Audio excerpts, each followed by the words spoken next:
কিছু একটা হোক, চাকরি অথবা বিয়ে, লম্বা একটা ট্যুর অথবা 11 ঘন্টার নিবিড় ঘুম, কিছু একটা হোক।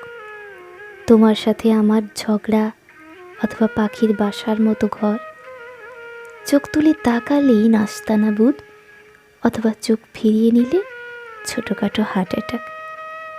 কিছু একটা হোক আমাদের।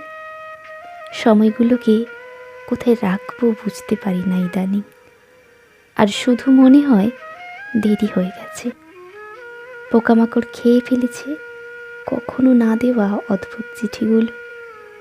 মাঝে মধ্যে দেখি স্বপ্নের ভেতর তোমার বুকের কাছে অসহায় মুখ নিয়ে দাঁড়িয়ে আছি, স্রেফ এইটুকুই। ঘুম ভেঙে যায়। কিছু একটা হোক, অনন্ত স্তব্ধতা অথবা পাশাপাশি বসে থাকা টু দ্য পাওয়ার ইনফিনিটি।